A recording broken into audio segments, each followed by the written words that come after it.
Hey, what's going on, everybody? My name is Deep to Center, and today I'm going to be ranking the top 30 catchers in baseball going into the 2024 season. Now, I might be doing this a little bit differently than some other creators. I'm not going to rank two catchers from the same team. I'm going to rank whoever the starting catcher is on Fangraphs for that team. For example, the Toronto Blue Jays have Alejandro Kirk and Danny Jansen. Alejandro Kirk is projected to be the starting catcher more than Danny Jansen. I believe Danny Jansen's projected to be the DH. So in that example, I will rank Danny Jansen with the DHs, and I will rank Alejandro Kirk with the catchers. Same with like Travis d'Arnaud and Sean Murphy. Now that you understand how it works, let's go ahead and start with the first ranking.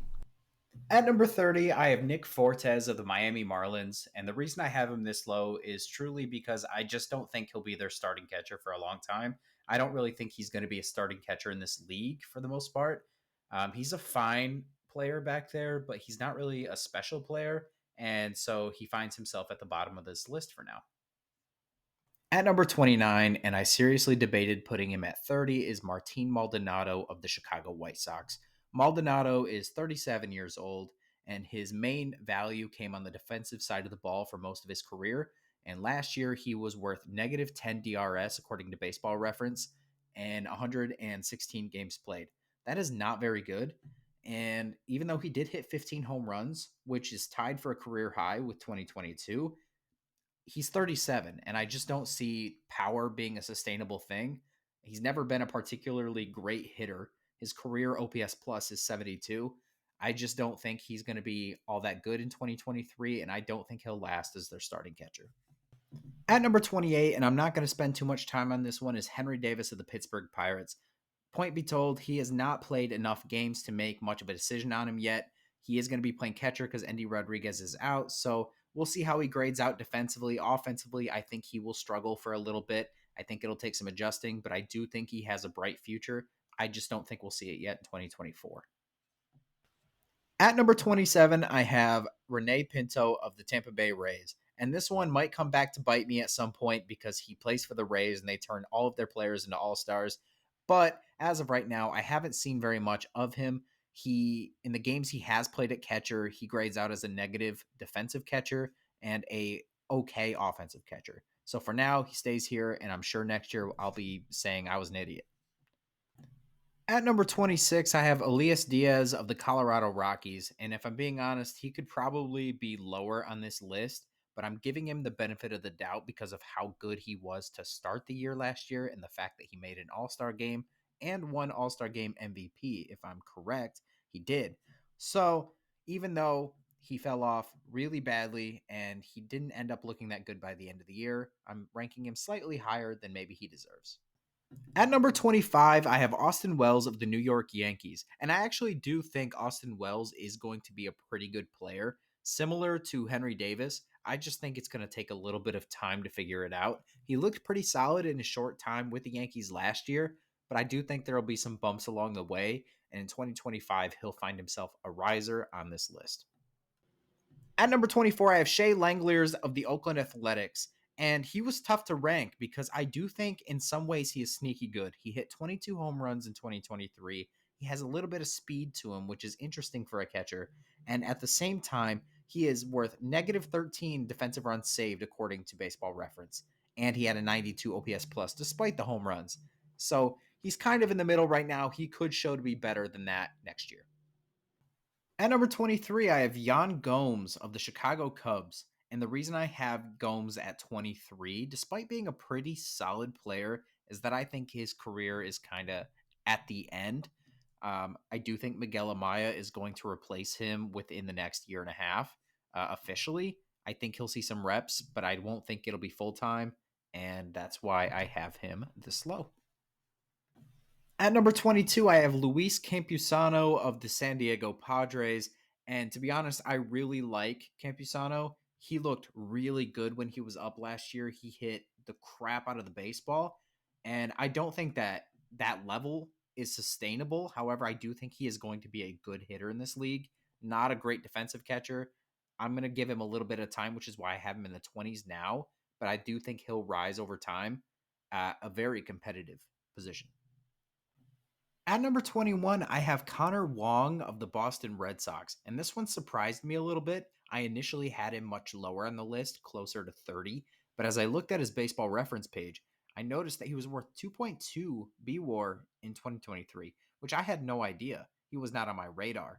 So, because of that, I'm going to give him the benefit of the doubt and say he'll probably have a similar season in 2024.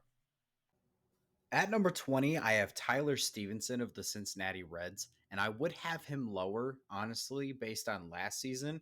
However, I'm kind of giving him a little bit of leeway here because of how good he was prior to last year. But last year, he was worth negative 11 DRS, according to Baseball Reference, and was a below average hitter. I hope he can turn it around this season. At number 19, I have Ryan Jeffers of the Minnesota Twins, and I debated putting him higher because he actually had a really good season last year. He hit 14 home runs, but he had a 3.3 B WAR, according to Baseball Reference, and he was technically a plus defender. He was worth 1 DRS at the catcher position, so I don't know if he can repeat 3.3 B WAR, but I do think he is a very solid player and will be good again in 2024.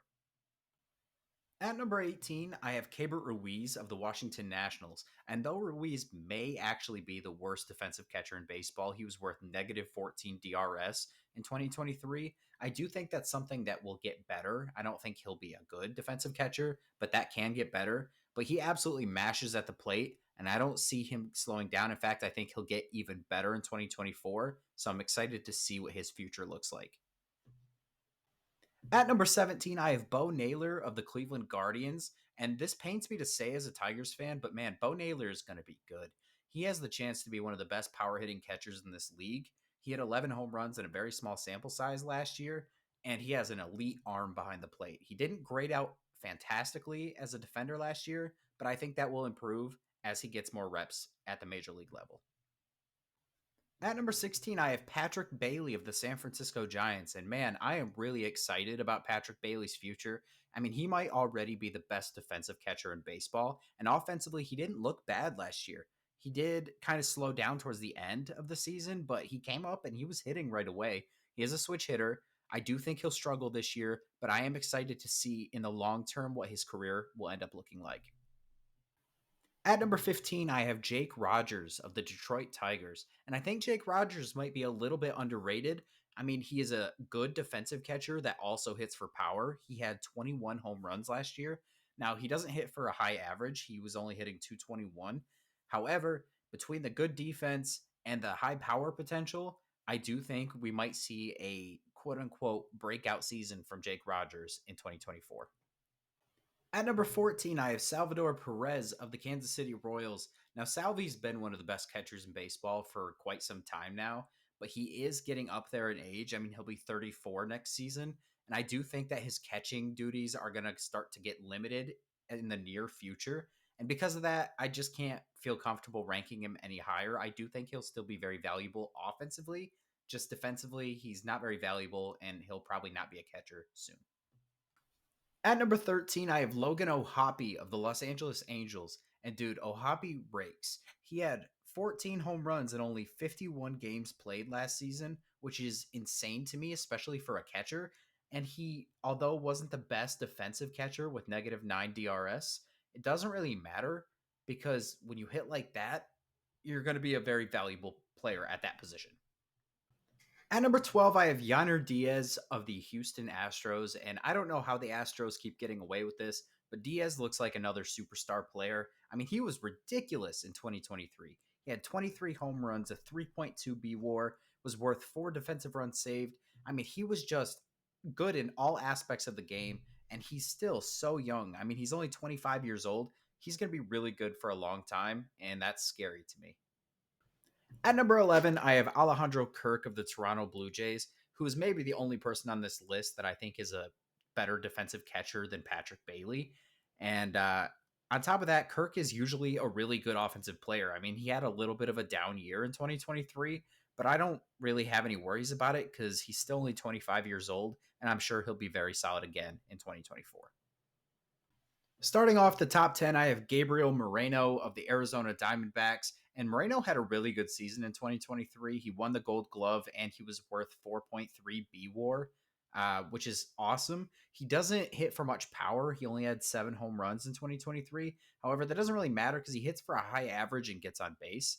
And he provides a lot of value at that position for a really good Arizona Diamondbacks team. At number 9, I have Wilson Contreras of the St. Louis Cardinals. And the same thing is true for Wilson Contreras that has always been true in his career, which is that he's a really good offensive catcher and a not so great defensive catcher, which is completely fine when you hit like you do, as long as you can hold your own enough to continually go out there every day at catcher.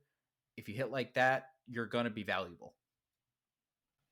At number 8, I have Francisco Alvarez of the New York Mets. And Alvarez is really showing people why he was the number one overall prospect in baseball for a bit. And that's because he absolutely rakes. He had 25 home runs last year, and he's only 22 years old. He was only 21 for that entire season. He'll be 22 for the 2024 season. I mean, he is just a stud. He's okay defensively, he's not incredible. I think he's going to terrorize the league for quite some time. At number 7, I have William Contreras of the Milwaukee Brewers. And this is largely because the Brewers did exactly what they always do, which is take a bad defensive catcher and make him a really good defensive catcher. I mean, William Contreras, he continued to hit at an elite level for a catcher like he has his whole career, except now he's a good defensive catcher. I mean, he's just an absolute stud. And I'm sure the Brewers are very happy with that trade. At number 6, I have Jonah Heim of the Texas Rangers, and I really think Heim is going to take another step forward in 2024. I mean, he's just been increasingly getting better every season of his career, leading to his first All Star appearance in 2023. He's an above average defensive catcher, he's an above average hitter, and I really think he's just now getting into his peak, and we're really going to enjoy watching him here in 2024. At number 5, I have Cal Raleigh of the Seattle Mariners, who I think probably has my favorite nickname in all of baseball in the Big Dumper. But man, he's just so good. I mean, he had 27 home runs in 2022, and he followed that up by topping it with 30 home runs in 2023. He's a great defensive catcher. He provides just so much value on both sides of the ball, and he's really going to help a Mariners team trying to get back in the playoffs in 2024. At number 4, I have Sean Murphy of the Atlanta Braves. And if I was going strictly off the first half of 2023, he'd probably be ranked at number 1. I mean, he was absolutely tearing the cover off the baseball. And he did slow down a little bit at the second half, but he was still very good. He posted a 4 B WAR on the season with 21 home runs. He batted about 251, and he's all around just a very good and reliable catcher and a part of a very dangerous and scary Atlanta Braves team. At number 3, I have JT Realmuto of the Philadelphia Phillies. And for the last 3 or 4 seasons, Realmuto has probably been the best catcher in baseball, but I think he's finally been overtaken by the guys ahead of him. That is not a slight on Realmuto. He's still a fantastic player. He had 3.6 B WAR in 2023. I'm sure he'll do really well again in 2024. And I'm sure the Phillies have no problem paying the man because he is a very, very good catcher.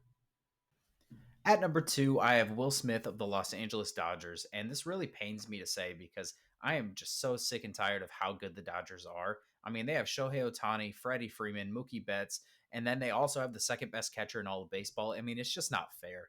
But at the same time, you've got to respect it. Will Smith is a guy that came in through their system, and he is an absolute stud. He was worth 4.1 B WAR in 2023. I'm sure he'll do it again in 2024. At number 1, you all know who it is. It's Adley Rutschman of the Baltimore Orioles. And what more can be said about this guy? I mean, he's absolutely elite on both sides of the ball. He's a switch hitter.